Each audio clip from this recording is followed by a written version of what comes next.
Buenas tardes, estimada audiencia, estimados invitados y demás miembros de la comunidad educativa del Colegio Montemar. Con mucho gusto les damos la bienvenida a este primer episodio de lo que esperamos sea una gran serie de conversaciones en torno a diversos temas.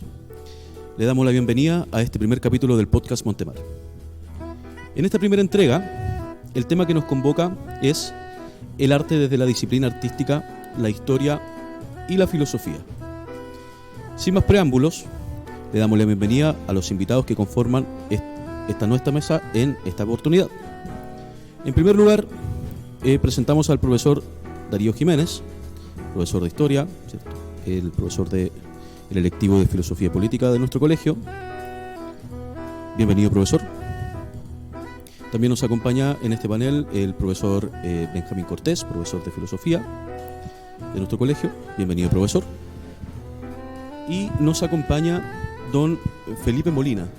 Don Felipe Molina, también profesor de música, director de coro de la Universidad Santa María. ¿Sí? Bienvenido, don Felipe. En esta primera oportunidad nosotros quisiéramos hablar de este tema del arte desde la disciplina artística, desde la historia y desde la filosofía. Y quisiera partir con la siguiente pregunta que va dirigida más que nada al profesor Benjamín. Profesor Benjamín, ¿usted cuál considera que sea la importancia del arte en la historia de la humanidad desde una perspectiva filosófica, ¿cierto? Lógica? Profesor. Chuta, la pregunta igual es muy compleja, pero así como la constatación de un hecho, porque yo creo que cualquier otra impresión mía de poco valor podría ser nada más decir que es una de las formas más importantes y más constantes de la historia de expresión, tanto de una subjetividad, pero también de estados como comunes. Por ejemplo, vemos que el arte tiene una dimensión social muy importante, por ejemplo, saliendo de formas, o sea, pasando desde la arquitectura hasta la música, pintura, poesía, siempre la función social es no menor. Y por otro lado también cumple una dimensión que quizá algunos presentes podría complementar un poco más, de plasmar materialmente una dimensión de la vida humana que pareciera ser que no es material, sino que como tratar de encarnar algo que es más bien espiritual, como podría ser un sentimiento, una impresión, un sentir común. Y en ese sentido también responde a nuestra naturaleza, que es que cuerpo, pero también espíritu, y por lo tanto busca encarnarse y hacerse material. Excelente, profesor. Muchísimas gracias, profe. Ahora, don Felipe Molina, una pregunta para usted.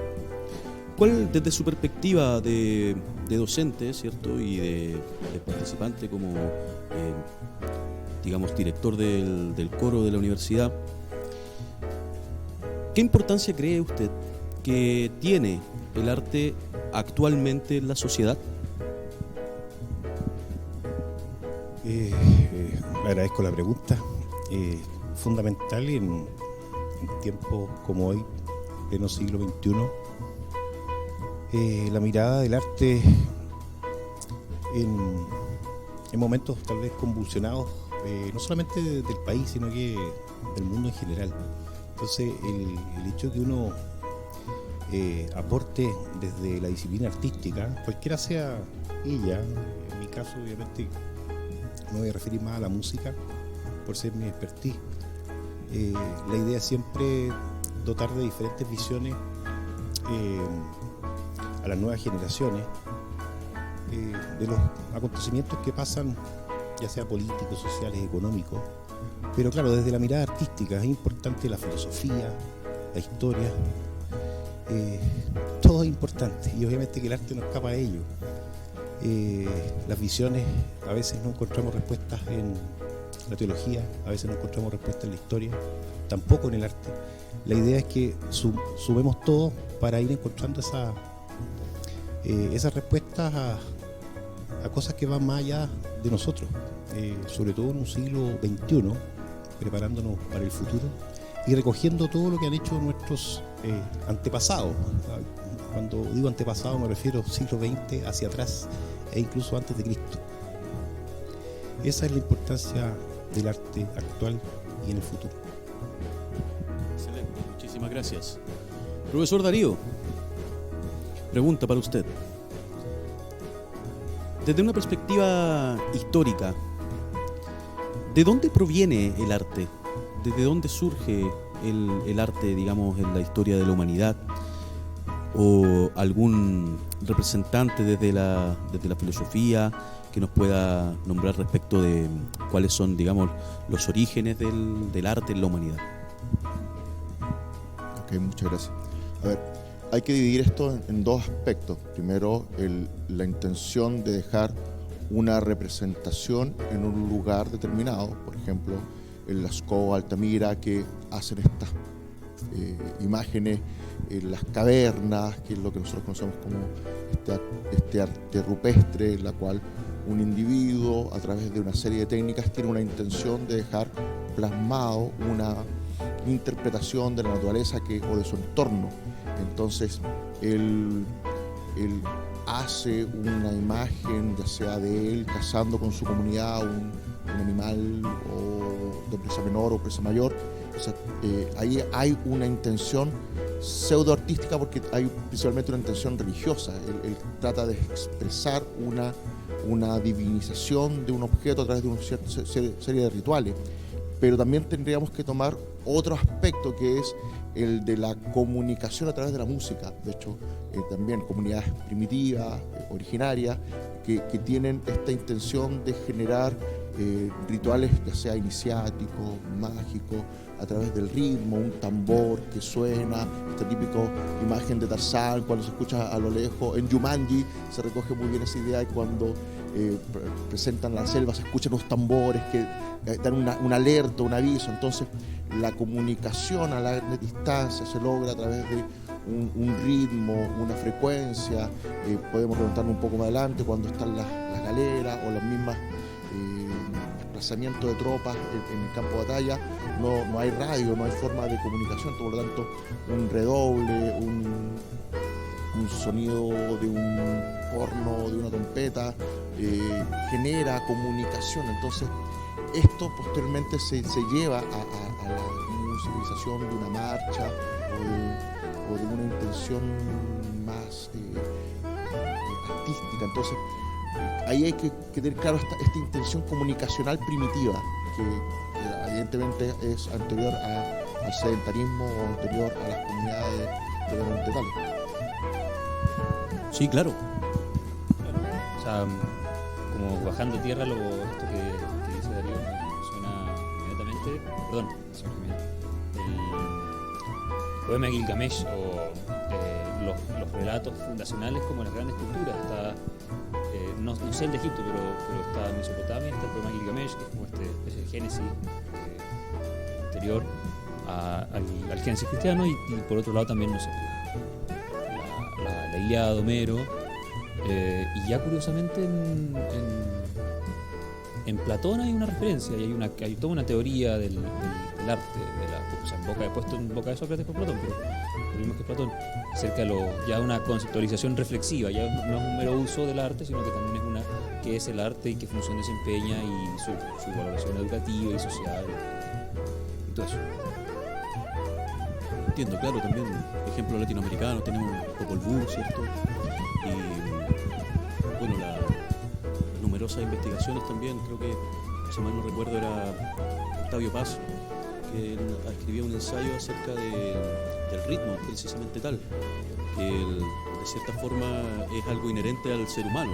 Nacemos con latidos, y desde que el momento en que nos estamos gestando en el interior de nuestra madre, ¿cierto? Estamos escuchando y reaccionando también ante esos estímulos que son sonoros, y bueno, la importancia de aquello también, el cómo reacciona, en cuanto a física reaccionamos al sonido como una onda, digamos.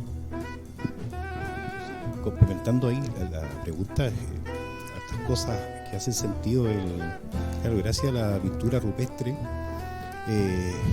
claro, gracias a esa forma artística se pudo descubrir, se han podido investigar muchas actividades del ser humano. Yo pensando en la música, obviamente, claro, muchos instrumentos que estaban en esas pinturas, instrumentos que no tenemos ninguna posibilidad de conocerlos hoy, gracias a esa pintura se han podido recrear. Entonces, toda la información que hay en cada una de esas obras es trascendental para cualquier disciplina. Y lo otro, claro, con respecto al arte, desde la música, por ejemplo, la música está desde que el hombre es hombre.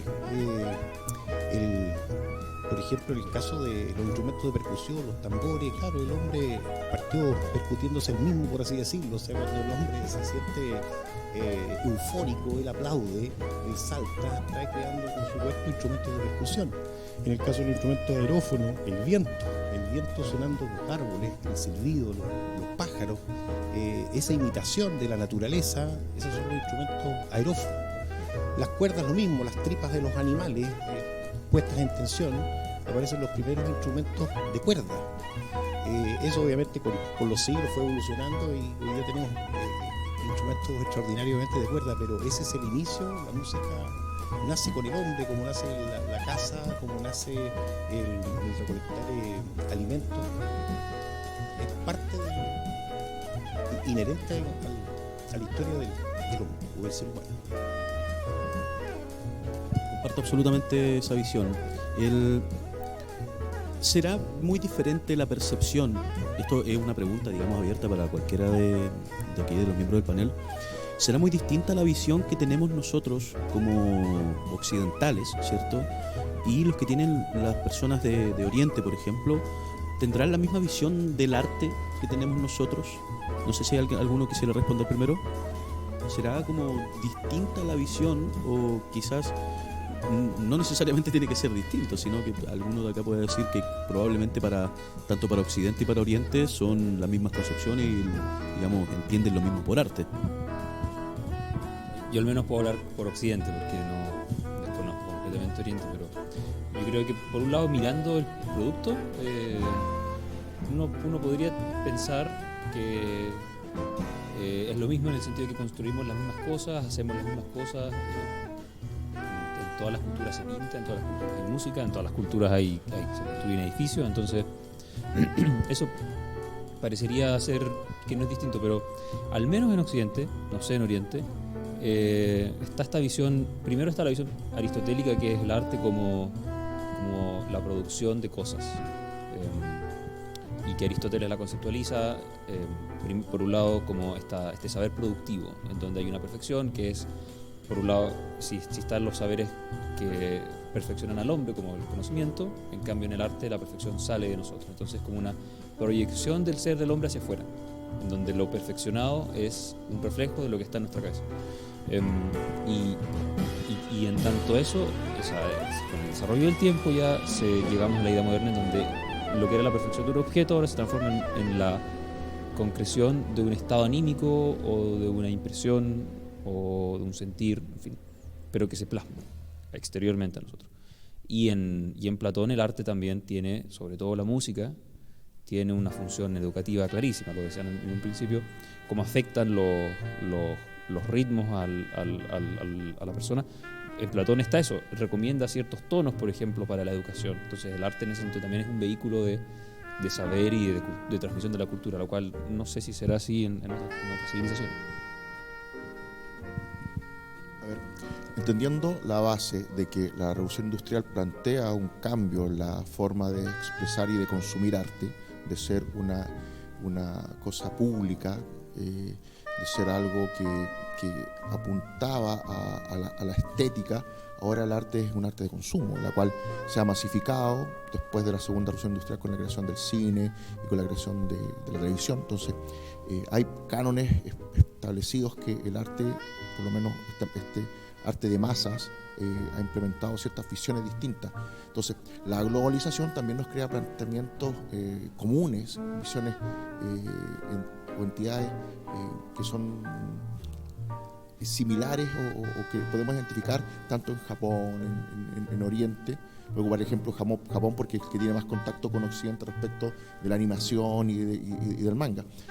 Pero ellos también tienen una significancia distinta a ciertos conceptos y a ciertas realidades que es producto de la cultura, estableciéndose que ellos tienen líneas de aprendizaje y de visiones de expresión que son completamente distintas a las occidentales. Entonces, podría ser que hay elementos comunes, sí, definitivamente, pero también hay elementos de consumo que ellos generan como distintos. Ellos validan cosas completamente distintas respecto del arte, de la estructura, de la configuración de los colores, que no necesariamente nosotros podemos entenderla o vamos a consumirla. Entonces, creo que cada comunidad en sí misma genera una visión de arte que no necesariamente responde a la necesidad globalizadora, pero que la globalización tiene tanta fuerza que impone conceptos de consumo que todos en cierta medida acatamos. O sea, por ejemplo, la moda del color de un vestido o de un vestir, para hacerlo más genérico, y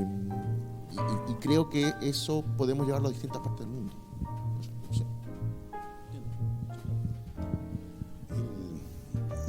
Claro, difícil para nosotros, siendo occidentales y que tenemos una cultura demasiado, incluso hasta europeizante, referirnos a Oriente. Sin embargo, yo tratando de buscar trazas entre Occidente y Oriente, en el caso de la música, que tiene muchas funciones, una de ellas es la ceremonial. Y por ahí creo que tenemos el mismo sentido, desde el ser humano, ¿cierto? El ser humano, la música acompaña sus ritos, independiente de cuáles hayan sido eso.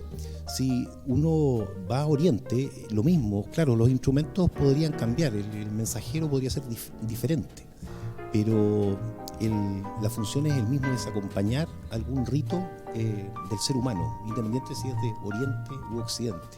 Desde ese punto de vista es idem. Los sistemas obviamente que son diferentes, por eso nos parece tan extraño cuando escuchamos sonoridades de Oriente, son ajenas, porque claro, hemos sido educados por el sistema tonal occidental y no oriental. Eso es la perspectiva musical. Inmediatamente podemos no saber de dónde es, pero sabemos que es de Oriente, porque no nos hace sentir, no es propio, porque el sistema musical es otro. Tal vez es mi ignorancia, pero me da la impresión de que cada vez se ve menos eso, como el uso ceremonial, o tal vez mi noción de ceremonia es mucho más restringida, pero se ve cada vez menos el uso de música, no sé, uno piensa la música que se compone en las cortes. La mayoría de los compositores clásicos que nosotros reconocemos como parte del canon clásico eran músicos de corte, músicos de capilla, que sé. Alguna vez me tocó escuchar música, pues claro, china, en YouTube dando vueltas unos videos, decía para la corte del emperador. Pero no tengo claro qué tanto se utiliza hoy. Usted trabaja como director de un coro, pero fuera de estas ocasiones muy solemnes y muy, en ese sentido, específicas, si sobrevive el uso de la música ceremonial en nuestra cultura, como comúnmente hablando. Claro, es muy amplio porque, claro, cuando yo digo la música como función ceremonial, yo me refiero a una ceremonia, por ejemplo, una ceremonia política. ¿Qué es lo que hay en una ceremonia política? Desde el punto de vista de la música, se van a interpretar himnos, se va a interpretar alguna música, algún intermedio. Eso para mí es lo que yo llamo música ceremonial. En este caso es para una ceremonia, ¿cierto? Política. Si me voy, por ejemplo, a alguna fiesta religiosa en el norte, no sé, la Virgen de la Candelaria, por ejemplo, en Copiapó, va a haber música ceremonial, religiosa, ¿cierto?, de ese pueblo, y tiene ahí otra función, tiene una función obviamente más teológica, no política en este caso. Lo que pasa en Oriente es lo mismo, o sea, si va a fallecer algún emperador y hay que musicalizar, digamos, ese momento, o se va a casar, no tengo idea quién, a eso me refiero con música ceremonial, ya sea para lo político, para lo familiar, para lo deportivo incluso. Viene, por ejemplo, acabo de pensar que ahora viene el Mundial de Qatar. Entonces ellos van a hacer, me imagino, una obertura. Eso para mí es música ceremonial, es una obertura para una actividad deportiva. ¿Qué se va a hacer ahí? Pensando que estamos en Medio Oriente, ¿qué tipo de música? Eso es ceremonial, ¿vale? Deporte. Entonces, esas cosas nos unen con Oriente. Ahora, claro, el tipo de actividad que se va a hacer, o sea, la música, entre otras funciones, tiene que entretener, pero también tiene que acompañar, tiene que reflexionar. O sea, son diferentes funciones dentro. Y cuando, no quiero ser monotemático con respecto a la música, pero esas funciones del arte en general, o sea, no solamente la música, sino que la pintura, la escultura, la literatura, el teatro, la danza, apuntamos todo a lo mismo. La disciplina es diferente, pero apuntamos todos a la misma idea, que es dar una visión desde el campo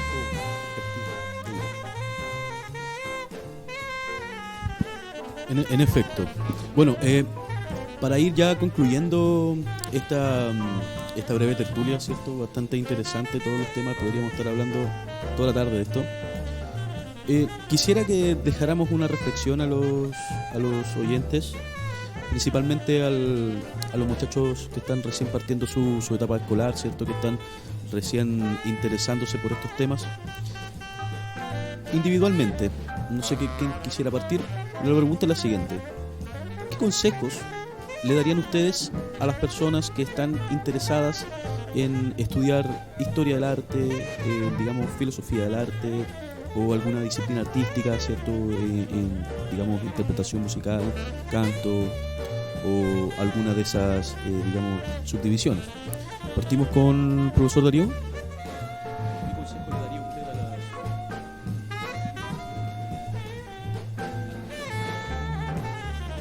Bueno, a ver, en primer lugar uno tiene que seguir la vocación, lo que uno motiva, lo que uno lo mueve, es lo que yo le digo a los alumnos de cuarto medio, o sea, cómo te ves tú levantándote todos los días en 10 años más. O sea, te vas a levantar a hacer un trabajo terminado, es ingeniería, derecho, en la cual tú realmente te vas a sentir conforme con lo que estás haciendo, vas a estar a gusto o vas a ser triste, vas a estar amargado, y por qué no hice esto y todo. Tu carrera de ingeniería lo vas a hacer, ¿por qué no estudié esto? ¿Por qué no me realicé en esto otro? Claro, evidentemente existe un problema que es la compensación económica. O sea, existe la tradición de que el estudioso, el trabajo de filosofía o el trabajo intelectual no te genera remuneración. Pero yo diría que no es tan así. O sea, no, evidentemente, en elementos de comparación con otras carreras sí puede ser, pero al final les digo yo que ellos sigan su pasión, sigan su vocación, sigan lo que a ellos realmente les motiva el levantarse todos los días temprano. Si no habría intención de aprendizaje, y al final no todos pueden ser una cosa, y al final el arte o el conocimiento artístico o la interpretación artística se demostró en el periodo pandémico que todos escuchábamos música, todos consumimos muchas tele, muchos cine, muchos videos, leímos muchos libros, y si alguien hubiese decidido, ¿sabes qué? No voy a seguir literatura porque realmente quiero ser ingeniero, ¿cuántos libros nos habríamos perdido? Ese es mi consejo del muchacho. Jamín. Yo creo que lo primero que le diría a cualquier alumno que se acercara a decir eso sería le daría una buena palmada en la espalda y le regalaría 10 lucas, porque es un tremendo estudio que quiere, o sea, tremendo interés y bueno, en la visión siempre elitista que tenemos los filósofos, siguiendo la distinción de Aristóteles, es un estudio liberal, no un estudio civil. Entonces él está escogiendo algo precisamente por el valor mismo que tiene la cosa, más que por la paga, no, claro, o por la compensación. Eso por un lado, y por otro le diría que es un estudio no menor, y que es un estudio en donde más que ninguna otra cosa, más que la filosofía, más que la misma historia, más que la literatura, al final por la cantidad de llegada que tiene a la gente y a cada persona, cada individuo, el arte es el vehículo de la civilización, y es además de las formas más fáciles de tomarle el pulso a una cultura, y que por lo tanto no miren en menos la importancia del estudio que van a tener. Difícil pregunta. Se me ocurre a mí lo siguiente. Es una decisión difícil, sobre todo un alumno de cuarto medio, tomar la decisión de dar una prueba de ingreso a la universidad y elegir entre tantas opciones. Creo que ayuda a lo siguiente: empezar a conocerse bien. El ser humano tiene virtudes y limitaciones. Hay que ser sincero con uno, conocer cuáles son mis virtudes, cuáles son mis limitaciones. Por ahí va la decisión.